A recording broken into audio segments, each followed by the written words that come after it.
Hello friend, तो आज की वीडियो में कवर करने वाले हैं क्लास 11th की आरोह के काव्यखंड के चैप्टर 5 घर की याद, जिसके लेखक हैं भवानी प्रसाद मिश्र जी। कवि ने यह कविता अपने जेल प्रवास के दौरान लिखी है, यानी कि उस समय कवि जेल में था।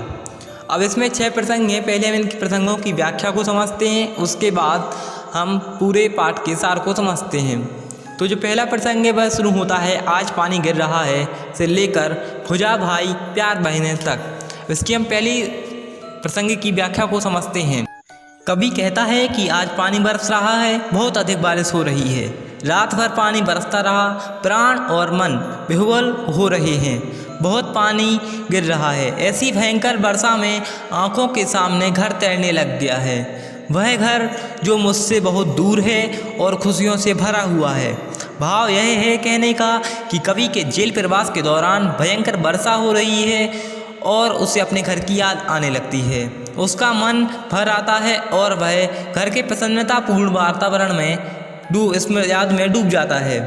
कवि कहता है कि उसके घर पर 4 भाई हैं।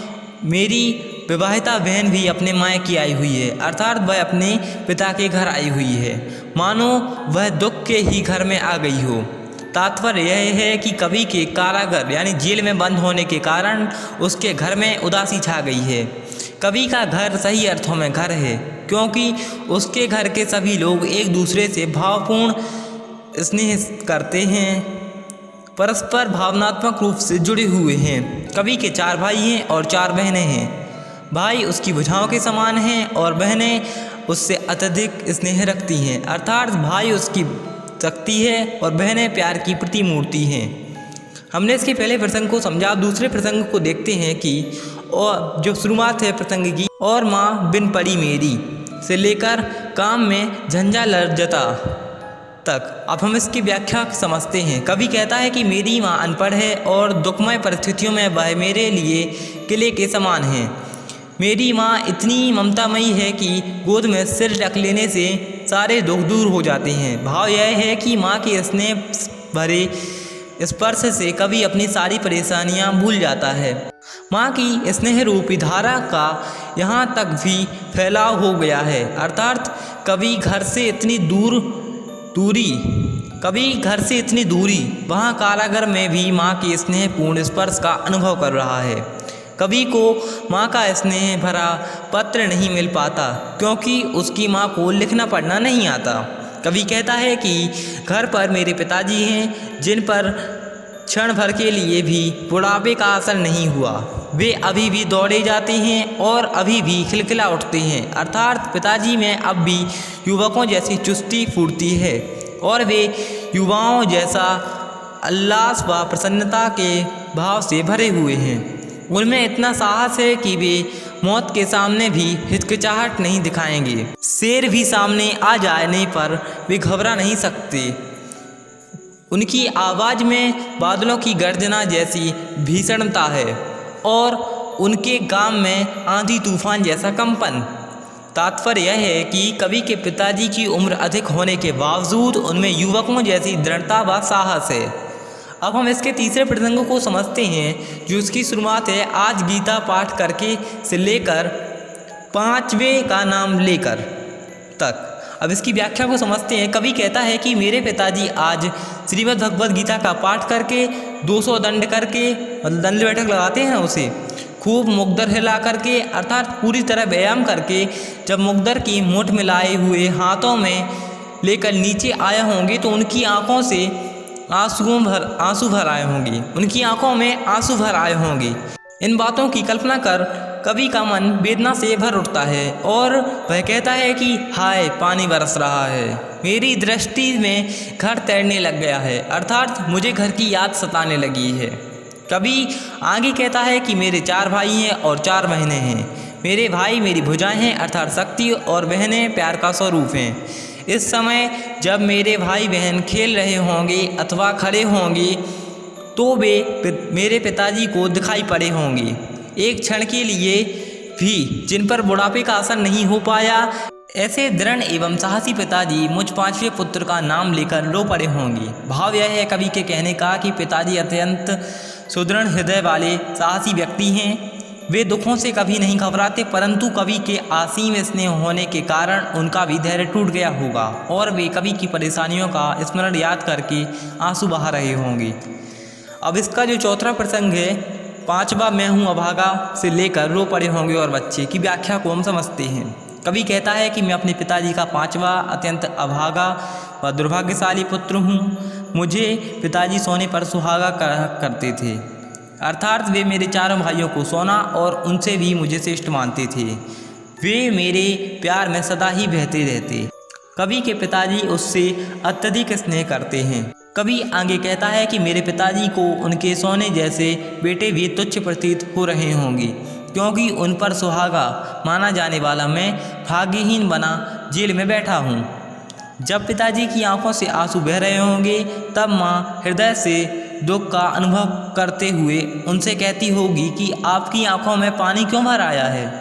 वहाँ भवानी यानी कि कवि एकदम अच्छी तरह से होगा।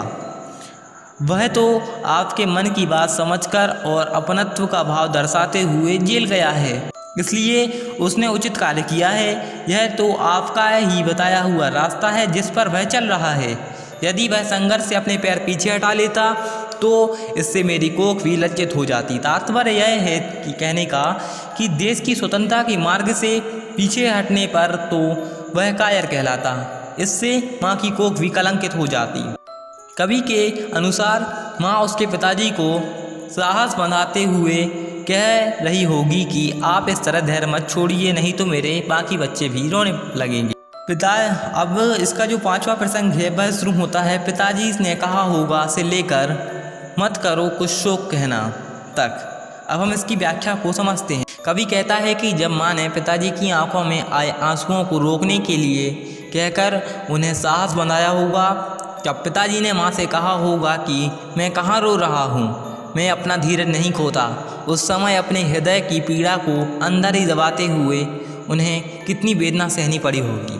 कवि कहता है कि ये सजे धजे हरियाली से भरे हुए सावन, ए मेरे पवित्र पुण्य तुम बरस जाओ, परंतु मेरे पिताजी की आंखों में आए आंसुओं को ना बरसने दो। वे अपने पांचवें पुत्र के लिए तरसते हुए दुखी ना हों। यह सत्य है कि मैं सुखपूर्वक हूँ, बस इतनी सी बात है कि मैं घर पर नहीं हूँ। यह बस कहने में तो छोटी बात है, लेकिन इसका बहुत बड़ा प्रभाव है। इसी एक बस के कारण सब कुछ रसहीन हो गया है। भाव यह है कि जेल में सारी सुख सुविधाएं मिलने के बावजूद कवि हार्दिक पीड़ा का अनुभव कर रहा है, क्योंकि वह घर के सभी लोगों से बहुत प्यार करता है और घर में उसके माँ बाप भाई बहन उससे बेहद प्यार करते हैं। कवि सावन से कहता है कि तुम मेरे माता पिता से यह मत कहना कि मुझे सब कुछ नीरस लग रहा है और घर की याद के कारण व्यथित हो रहा हूँ। तुम उन्हें धैर्य बनाते रहना। तुम उनसे कहना कि मैं लिख रहा हूँ और पढ़ रहा हूँ। तुम उनसे कहना कि मैं यहाँ भी अपना कर्म कर रहा हूँ, नाम कमा रहा हूँ। तुम यह भी कहना कि लोग मुझे बहुत चाहते हैं, इसलिए उन्हें किसी भी प्रकार की शोक करने की आवश्यकता नहीं है। तात्पर्य यह है कि कवि के माता पिता उसके लिए चिंतित और दुखी तो हैं ही, कवि भी उसी अवस्था की कल्पना कर दुखी हो उठता है।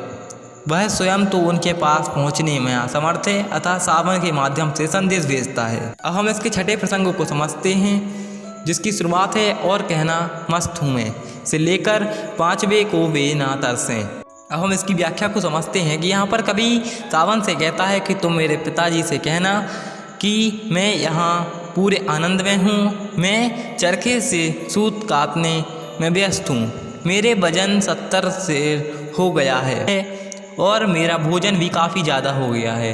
मैं खेलता कूदता हूँ और डटकर बलपूर्वक दुख को दूर भगा देता हूँ। तुम यह कहना कि मैं एकदम मस्त हूँ। तुम उनसे ऐसा मत कहना कि मैं बुझा बुझा सा हूँ। तुम ऐसा बिल्कुल मत कहना। यहाँ मेरी वास्तविकता दशा क्या है वह मत बता देना। तुम उनसे ऐसा मत कह देना कि मैं जागता रहता हूँ, अर्थात दुख के कारण मुझे नींद नहीं आती।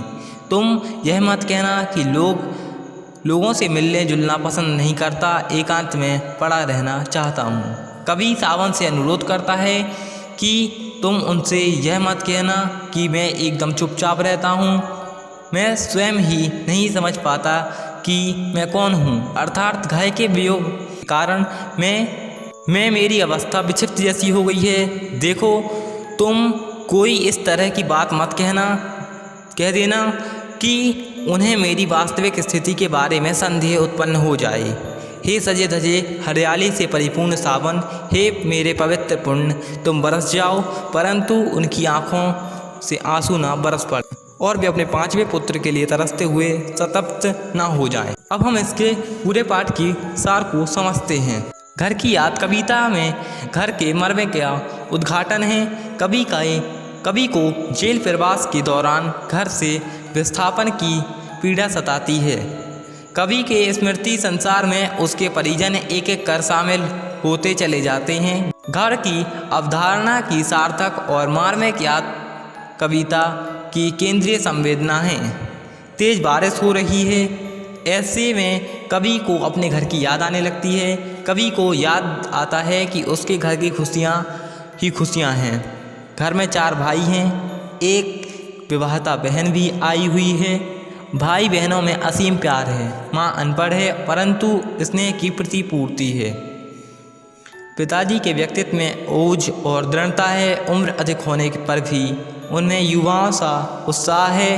वे आज सुबह गीता का पाठ कर व्यायाम करके जब नीचे आए होंगे तो उन्हें मेरी याद आई होगी और उनकी आंखें भर आई होंगी।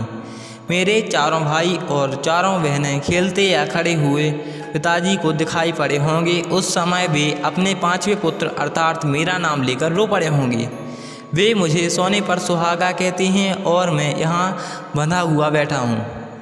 माँ उन्हें साहस बंधाती होगी कि आपका बेटा भवानी यानी कि कवि आपके दिखाए हुए रास्ते पर चलते हुए ही देश की स्वतंत्रता के लिए सजा भुगत रहा है। कवि सावन से अनुरोध करता है कि तुम बरस लो, परंतु पिताजी को मत बरसने दो। तुम उन्हें धीरज देना कि मैं यहाँ मज़े में हूँ और पढ़ लिख रहा हूँ। मैं अच्छा खाना खा रहा हूँ और चरखा काटने में व्यस्त हूँ, खेल कूद रहा हूँ और मस्त हूँ। तुम यह मत कहना कि मैं रात दिन जागता हूँ और चुपचाप बैठा रहता हूँ। तुम उन्हें संदेह मत होने देना। फ्रेंड्स, यदि आपको यह चैप्टर समझ में आएगा हो तो वीडियो को लाइक करें, कमेंट करें, शेयर करें। Thank you so much.